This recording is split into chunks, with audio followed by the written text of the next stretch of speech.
In my eyes, you were like that a marriage without Jesus Christ will always be empty. At anuman yung kakulangan sa pag-ibig na mayroon kayo, ang Diyos ang magpupuno noon.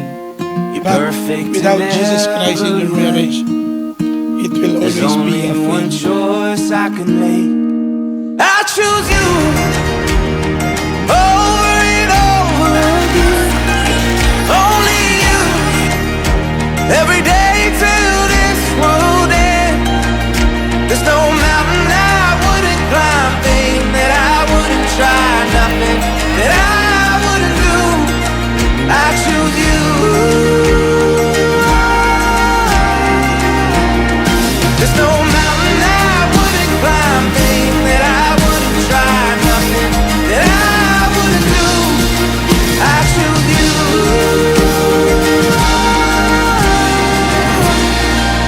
Only you. Baby, I'm falling head over heels. Ang marriage, hindi lang siya all about you. It is a spiritual battle. I wish I was holding. Who would have thought na dahil sa isang hi mo lang sa akin, way back 2011, magsisimula ang istorya nating dalawa. Yung lalaking palagi kaming inaasar tuwing practice ng Glee Club, ay siya palang itinadhana ng Diyos para sa akin na makasama ko habang buhay. Bango, may bulaklak. Para akong ikakasal, ha. Ayos, pormahan natin, ha. Parang aabay kayo, ha. Sa araw na ito, ako'y nangangako sa harapan ng Diyos, ng ating pamilya, ng ating mga kaibigan at lahat ng taong nandito, ay habang buhay kitang mamahalin.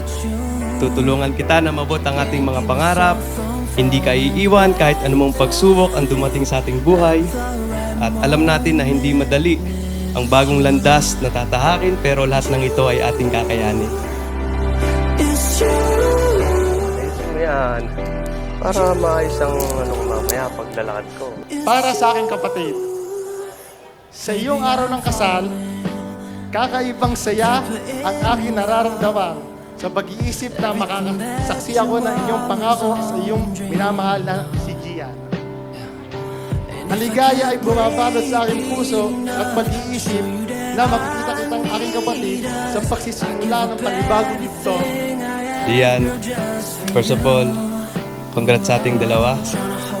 Sa wakas, tapad na yung matagal nating pangarap. At maraming salamat sa iyong matyagang paghintay sa akin na kahit ilang taon na din tayong laging magkahiwalay ay nandiyan ka pa din. Alam mo kung paano ako palagi i-cheer up sa loob ng 9 years nating dalawa. Simula pa lang na-challenge na agad yung relationship natin dahil LDR agad tayo. And we've experienced different kinds of ups and downs. Natin tayo bilang couple and as an individual.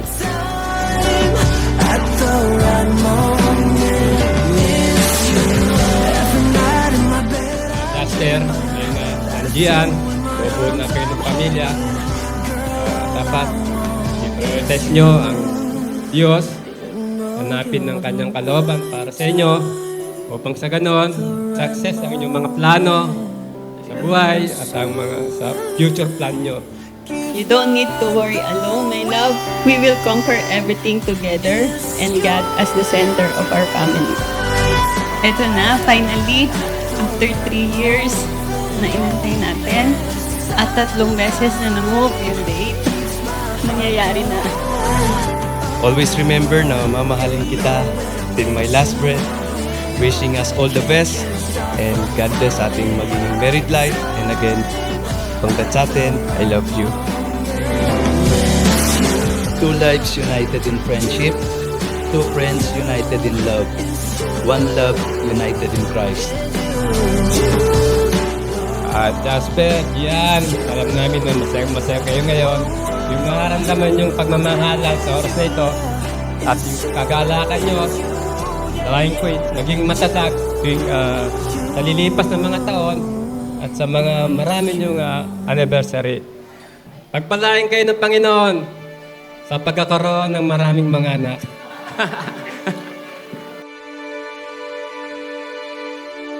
Yung letter R ay respect. No? Napakahalaga nung respeto sa isa't isa. LRT. Ano daw yung LRT? You have to be loyal, respect, and the trust sa isa't isa. Kailangan yung tiwala nyo laging 101% sa isa't isa. Yun yung huwag yung iwawala. Yung tiwala, respeto. Yung letter E, encourage. So, maraming mga bagay na magpapaganda sa inyong relationship kung i-encourage niyo ang isa't isa. Ano? Hindi lahat ng mga bagay ay nakita at nagawa niyo na. So, yung encouragement niyo sa isa't isa ay makakatulong para ma-enhance pa yung magiging relationship niyong dalawa. Katulad ng LDR. Kami ni Kuya LDR, mahirap.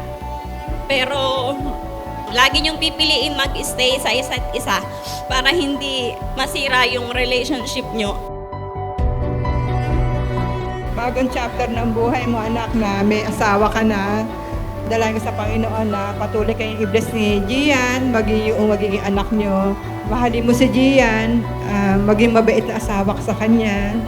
Wala namang relasyon na perfect, pero kapag sigat ay nasa center ng inyong buhay, hindi kayo papabayaan ng Panginoon.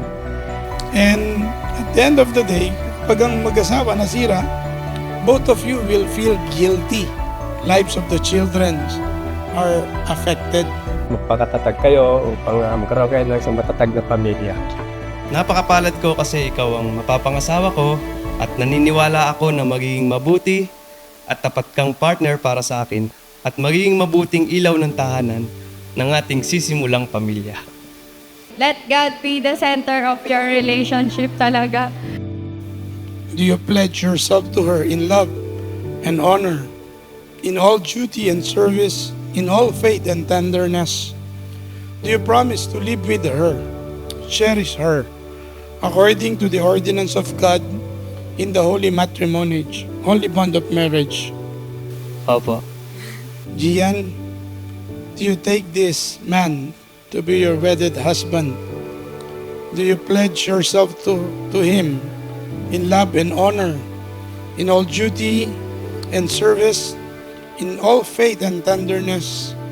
Do you promise to live with her and cherish her according to the ordinance of God in the holy bond of marriage? Opo. Ito yung start ng panibagong yugto ng inyong pagiging mag-partner, anak.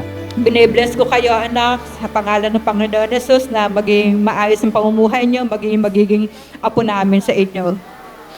I'm so happy for the both of you. Thank you, Jasper, for loving Gian. At kung gaano namin siya kamahal, ganun din ikaw sa buhay namin ni Tatay. Sa harap ng ating pamilya, ng mga kaibigan natin, at sa harap ng Panginoon, I vow to be with you in the biggest and in the littlest happenings of our life. I am so proud of you. Nakita kita simula nung nagsisimula ka pa lang. Lahat ng hirap, ng sacrifices mo, nakita ko na yun. Salamat na tinupad mo yun. Alam natin masaya si Kuya Brian dahil ayan, happy kayo. Tapos, Tatay, thank you. Kasi kahit na ulan, tuwing umaga, o kaya tuwing may kailangan na puntahan, kasi kasuhin, lagi ka nandiyan para ihatid ako. Samahan, pag may bibilin, lagi ka nandiyan, kayo ni Nanay. Tsaka sa financial, lagi do the rescue. Sobra ko kayo na-appreciate ni Nanay sa lahat ng effort niya sa akin. Mahal ko kayo ni Nanay. Love you. Sabi nga sa Isaiah 60:22, when the time is right, I, the Lord, will make it happen. Pasunuran kayo na pag may galit ang bawat isa sa inyo, huwag lulubugan ng araw, anak. Tampuhan, siyempre, hindi naman lahat ng mag-asawa perfecto. Thank you.